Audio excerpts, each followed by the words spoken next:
이번 시간에는 박정희 정부의 중화학 공업화 정책의 성공 사례를 대표적으로 보여주는 포스코의 설립 과정에 대해 이야기해 보겠습니다.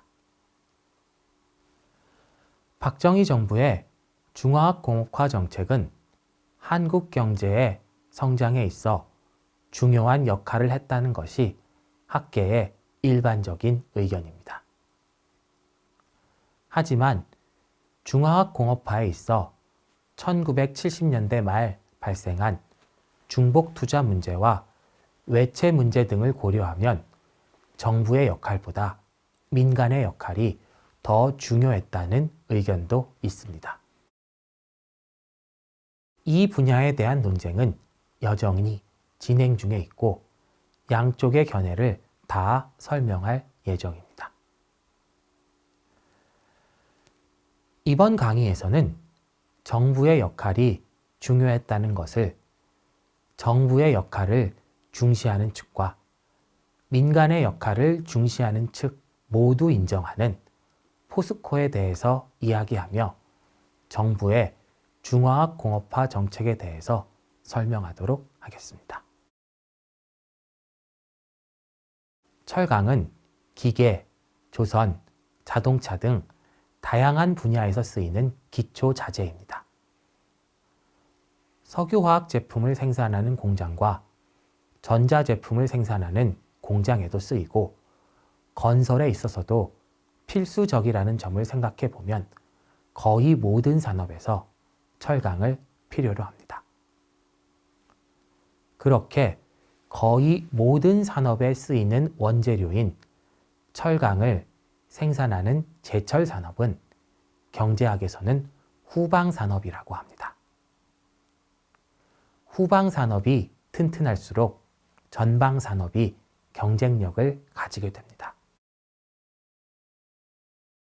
건설업으로 예를 들자면 건설에 쓰이는 철강과 시멘트를 생산하는 것은 후방 산업이고 철강과 시멘트를 사용하여 건물을 짓는 건설업은 전방 산업이 되는 것입니다. 전방 산업과 후방 산업은 순환적 관계를 가지고 있습니다. 이러한 순환적 관계는 해운과 조선 그리고 철강 산업에서 가장 널리 알려져 있습니다. 철강을 생산하는 제철업이 후방 산업이 되고 철강을 사용하여 거대한 선박을 만드는 조선 산업이 전방 산업이 됩니다.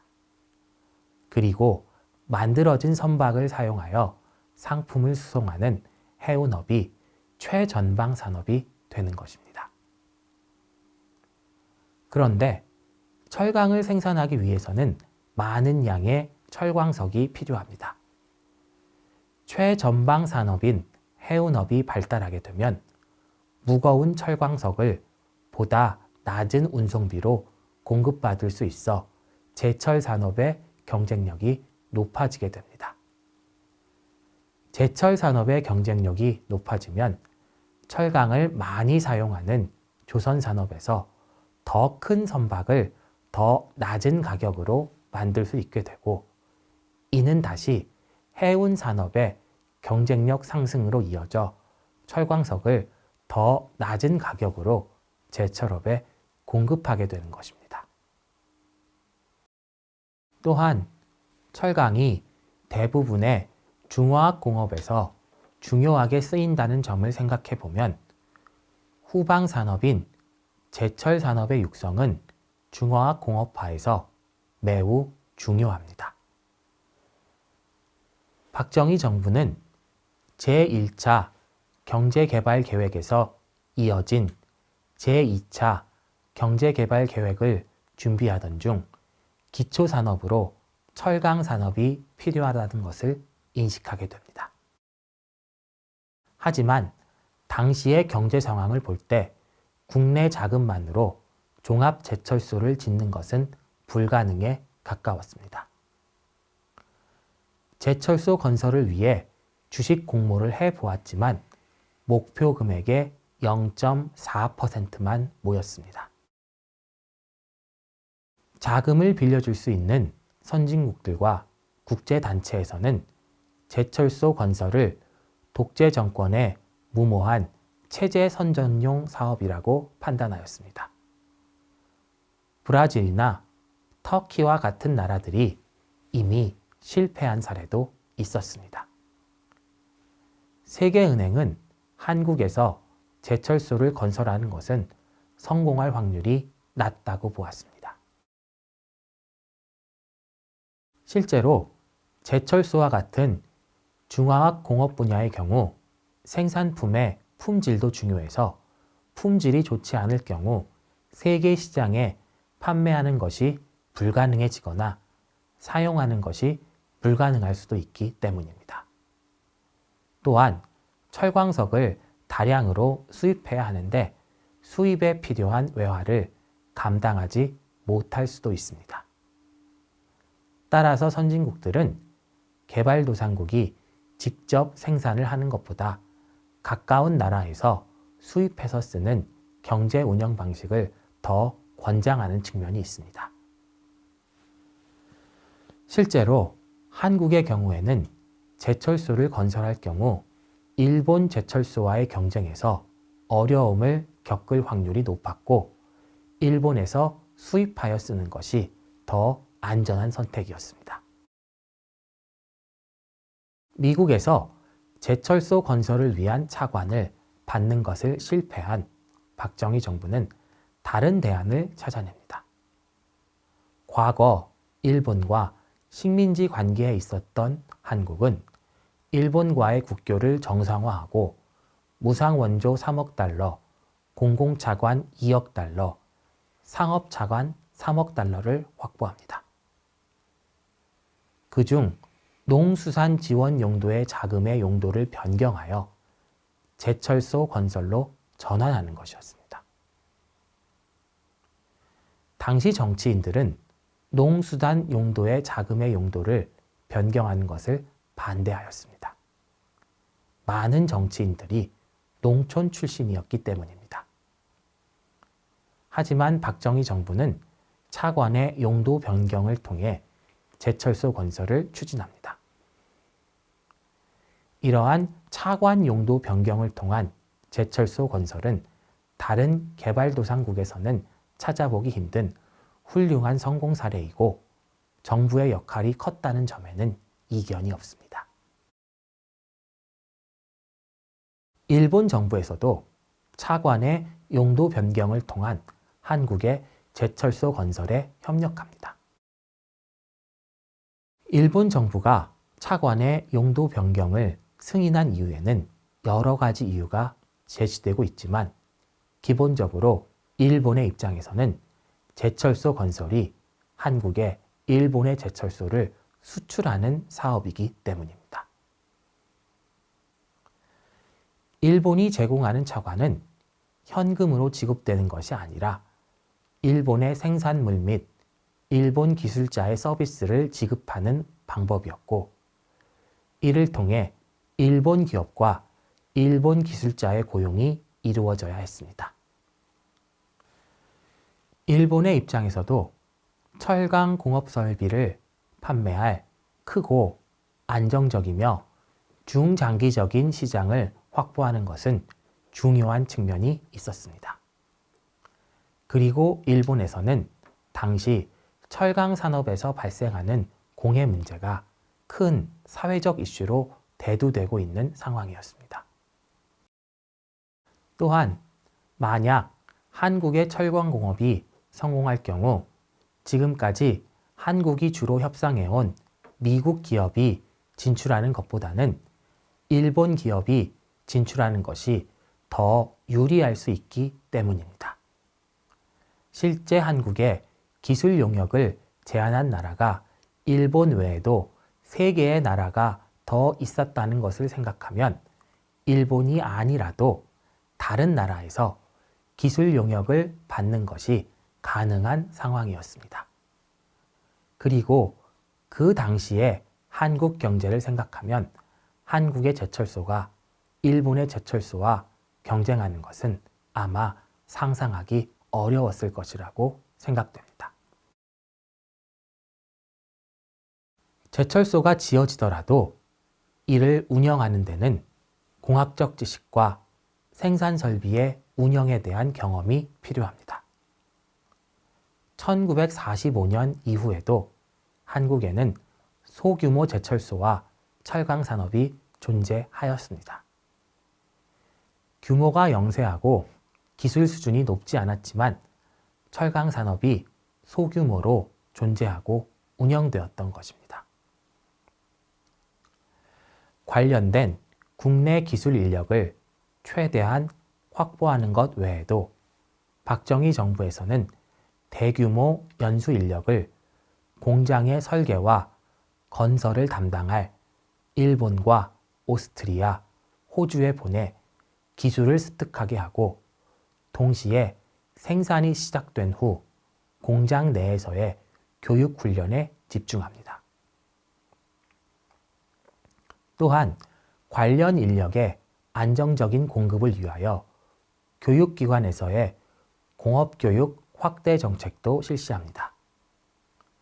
또한 제철소를 운영하는 데 필요한 항만을 건설하고 철도를 부설하고 공업용수를 확보하기 위한 공사도 효과적으로 진행합니다. 관련된 제도와 법률도 제정하고 강력하게 추진하는 모습을 보입니다.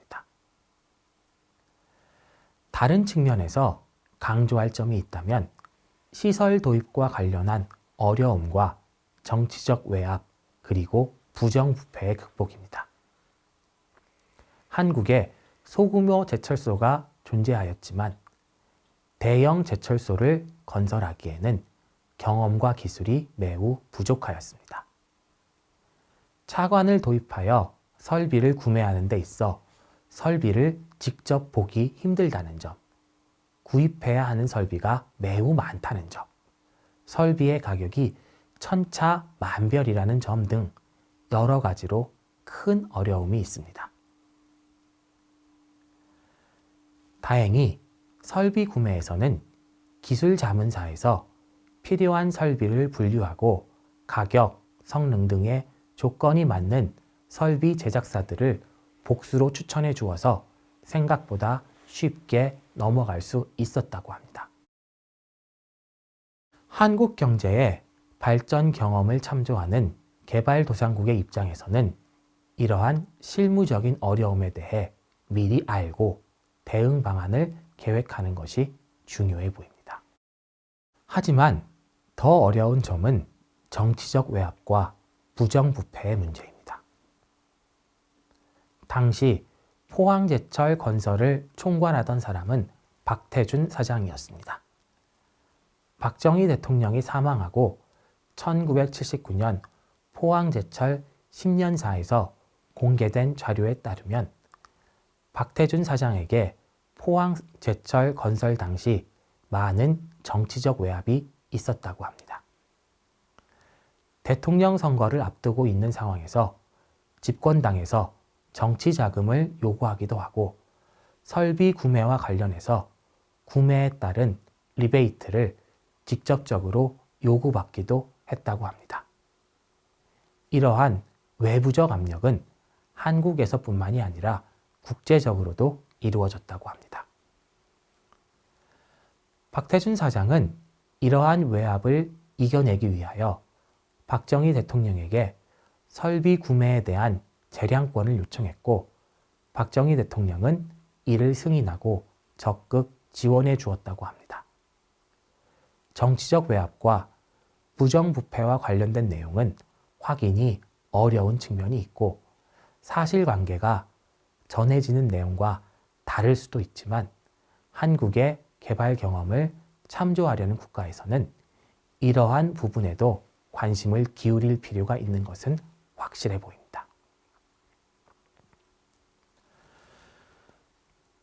다른 측면에서 강조해야 하는 점은 설비의 성능 보장과 공정 관리에 대한 부분입니다. 설비 구매와 관련해서는 일본의 기업들이 치열한 수주전을 펼쳐 유리한 입장에서 협상에 임할 수 있었다고 합니다. 하지만 보다 진통을 겪은 것은 성능 보장 문제였습니다. 중화학공업에서는 설비의 성능에 대한 보장 문제가 항상 중요합니다. 설비의 성능 보장 문제는 기능 문제는 물론이고 안전 문제와도 직결되기 때문입니다. 포항제철에서는 공장 설비 구매 과정에서 성능 보장 조항을 삽입하자고 주장했고, 진통 끝에 포항제철의 주장이 관철되고 착공 하루 전에 계약이 성사되었다고 합니다. 한국에서 유례가 없었던 큰 규모의 고도의 기술이 동원되고 첨단 장비가 설치되는 사업에서 외국에서 들여오는 설비의 성능 점검과 공사 일정 관리, 공사 품질 관리 등은 제철소 건설의 성공 여부를 결정짓는 중요한 요인이었습니다. 포항제철은 협상 끝에 외국 설비 공급사로부터 설비를 들여오는 차관공사 관리는 설비 공급자가 설비감리, 즉 기술감독 지도 개념의 감독 업무를 수행하고 설비별로 세부 업무 분담 면세서를 작성하여 책임 한계를 분명하게 했다고 합니다. 또한 39개월에 달하는 공정을 빈틈없이 관리하는 데도 만전을 기했다고 합니다. 이러한 공정관리는 향후 원료 도입과 생산 과정에서 큰 도움이 됩니다. 포항제철이 완공되면서 철광석 등의 원료 공급이 필요했습니다. 철광석과 석탄을 호주에서 도입하는 과정에서 호주의 원료 공급 업체들은 부정적인 반응을 보였다고 합니다. 개발도상국에서의 제철소 사업은 성공 가능성이 희박할 뿐만 아니라 성공하더라도 공사 기간이 6개월에서 1년 정도 지연되는 것이 일반적인데, 포항제철의 주장만을 믿고 원료를 생산했다가 적기에 공급하지 못하게 되면 막대한 손실을 볼 수 있다는 이유였습니다. 박태준 회장은 포항제철에서 요구하는 대로 실행했다가 손해를 본다면 그 손해를 대한민국 정부에서 책임을 지겠다는 대안까지 제시하며 협상을 했다고 합니다. 포항제철의 경우 공사 기간의 지연이 없었기에 원료의 도입도 일정대로 이루어질 수 있었다고 판단됩니다. 최초의 포항제철 제품은 유류 저장 탱크 제작용으로 사용됩니다. 그리고 조선용 철판과 고압 보일러, 교량 및 댐 건설용 강판을 생산하여 수입 대체 효과를 가져오게 됩니다. 그리고 포항제철은 조업 4개월 만에 정상 조업도를 달성하고 1년 차에 흑자를 달성하는 기업이 되고, 이후 설비 확장과 기술 개발을 거쳐 세계적인 대기업으로 성장합니다. 이번 시간에는 한국 중화학공업 정책을 대표하는 기업인 포스코에 대하여 알아보았습니다. 개발도상국에서 제철소를 건설하는 것은 매우 어렵다는 일반적인 생각을 극복하고 박정희 정부는 종합 제철소 사업을 추진하였습니다. 여러 차례 거절되었던 차관 도입은 일본이 제공한 기존 차관의 용도를 바꾸는 방식으로 해결하였습니다. 일본과의 협력을 통해 제철소를 건설하고 기술을 도입합니다. 정부는 항만과 철도 건설, 공업용수 공급과 같은 분야도 정책적으로 실행하고 인력 양성 및 공급에도 최선을 다합니다. 설비 도입과 관련하여 정치적 외압과 부정부패를 멀리하고 설비의 성능 보장 계약과 건설 공정의 철저한 관리를 통해 공기를 지켜 제철소를 건설합니다. 원료의 안정적인 도입을 추진하고 외국 기업이 볼 수 있는 손실에 대해서는 정부가 보증하는 방식을 추진합니다. 포스코에서 생산된 제품은 정유와 조선, 그리고 건설 산업에 사용되어 수입 대체 효과를 가져오고 지금은 세계적인 대기업이 되었습니다. 한국 정부의 중화학공업화 정책이 포스코를 설립하고 운영하는 데 결정적인 역할을 한 것은 분명해 보입니다.